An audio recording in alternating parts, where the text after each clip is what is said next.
In 3 days, Xiao Mingzhu entered this city for the first time. The Wen family did not know to look for her. They never do, with the women they have already decided are gone. I did not enter through the main merchant gate. That gate is for people who want to be seen arriving. I came in through the southern quarter. The foreign traders side, where coastal merchants operate under looser jurisdiction, and a new house with a southern seal is unremarkable enough to be invisible. Xiao Yan had been here 10 days ahead of me. By the time I arrived, the paper presence was already built. The Consortium's registered address, the first letter of introduction to merchant Shen Poru, the registrar's office palmings in the correct amount at the correct desk by the correct clerk. She does not do things halfway, neither do I. This is why we work. The Consortium office is 2 rented rooms above a dye merchant's warehouse on the South Lane. Modest. Deliberate. A successful house does not begin in modest rooms. A house that wants to be underestimated does. I walked through it once on arrival, noted the desk placement, noted the window. From the window, 3 streets north, the outer wall of the Wen compound is visible between the roof lines. I stood at the window for a moment the way you stand at a map, when you are confirming a position you already know. Then I sat down at the desk and opened the route ledger. The first morning, I am running a grain route calculation. When Xiao Yan sets a cup of tea on the left side of the desk and says the first meeting is confirmed. I pick up the cup. I do not look up from the calculation. I say, good. 3 days, 3 meetings, 3 agreements. I will tell you how they went. The first was the grain depot manager on the Eastern Road. The Wen family has paid this man the same rate for 11 years. He has never asked for more because asking requires leverage. And against the Wen family in this city, an individual depot manager has none. What he has is a consistent 8% below market rate, and the patience of a man who has decided this is simply how things are. I offered 9% above market rate, settlement in 14 days instead of 40, a written clause allowing renegotiation at the seasonal turn. He read the contract twice. He asked no questions. He signed within the hour. The second was the warehouse operator on the Eastern Approach Road. The Wen family promised him a roof repair 2 seasons ago. The roof has not been repaired. He has not pursued it because pursuing it means a confrontation with a family that controls half his incoming cargo. I offered a maintenance clause written into the contract itself. Not a promise, a binding term with a penalty schedule if unmet. He looked at the clause for a long time. Then he said, "No one has ever put that in writing before." I said, "I am aware." He signed. The third meeting was the silk route broker. This one took longer. The Wen family runs their silk contracts through an intermediary, a man who takes a margin from both sides, and has structured the arrangement so that neither the family nor the broker can easily see what the other is receiving. I sat down across from the broker and I showed him the actual margin he should be receiving. Not approximately, exactly. With the transit cost breakdowns, the seasonal weighting, and the intermediary's cut calculated to the decimal. No theatrics, just the numbers. He looked at the figures for a long time. Then he asked me where I got them. I said, I read routes the way other people read faces. He did not sign that day. He asked me to leave the figures with him. I left him a clean copy and walked out. He signed the next morning.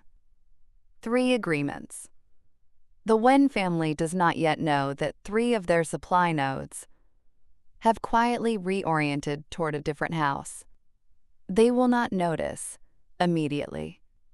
Supply chains are slow to reveal their changes. The disruption shows up weeks later, when you reach for something and find it has already moved. I noted this. I moved to the next item. There was one moment, between the third meeting and the office. Coming back through the market. A silk bolt at a stall on the south lane. A particular weight and weave. I knew the supplier before I read the label. The same regional house I sourced for the Wen household in the third year of my marriage. I stopped. I did not touch the bolt. Xiao Yan was beside me. She said nothing, which was the correct response, and one of the reasons I trust her. What happened was not grief. What happened was the calculation, automatic, immediate, the way breathing is automatic. Yield per bolt, current market rate, transport cost to the northern buyers, net margin. A calculation I ran 100 times for a household that put my name on none of it. I stood there for exactly the time it took to finish the calculation. Then I walked on. I did not buy the bolt. That evening, I noted the supplier's name in the ledger. The entry reads, "Review at the spring sourcing round." I will come back to him. Not yet. On the fourth day, Wen Bojun received the consortium's letter of introduction. I knew he would. I had written that letter knowing exactly how a man like Wen Bojun reads a new southern trading house.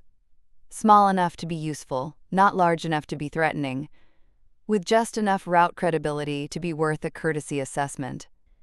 He did what I expected him to do. He dispatched Zushan. The instruction was, make introductions on the family's behalf. Return a preliminary assessment. Are these people worth cultivating? Zushan arrived at the consortium office the following afternoon. I was in the middle of a transit calculation for the spring grain position when the clerk announced him. I finished the line. Then I looked up. He was taller than I had registered from the contact's description. The kind of height that is easy to underestimate because he carries it without advertisement. Dark brows, a patient face.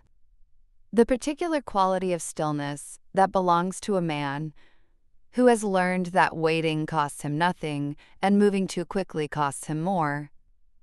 I received him without warmth and without coldness. He was a professional quantity. I treated him as one. He asked 3 questions about the consortium's southern routes. The first 2 I answered precisely and without embellishment. The third was about a river junction north of the city, a routing question that no southern house would have reason to answer the way I answered it. I answered it the way I always answer, precisely, without adjusting for what I should or should not know. His face did not change. He moved to another question. Later in the meeting, near the end, when the professional courtesies were nearly complete, he circled back. He asked the river junction question again, differently worded, from a different angle. I gave him the same answer. Not because I had forgotten to be careful, because the answer was correct, and I do not adjust correct answers to manage someone else's suspicion. He registered this, I know, because I was watching. He did not pursue it. He thanked me for the meeting. He left.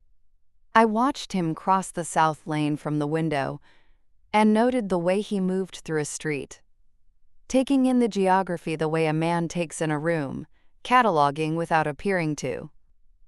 I noted this. I returned to the calculation.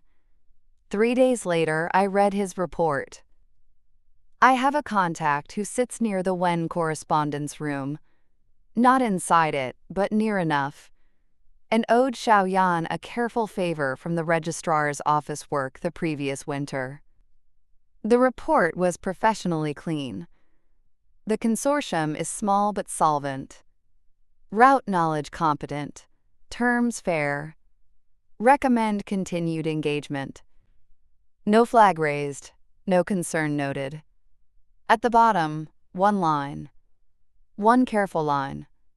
The Xiao Consortium's root knowledge is not Southern. Someone taught them this city. And then, beneath it, recommend continuing engagement. I read the line twice. Then I set the paper down. He had seen it.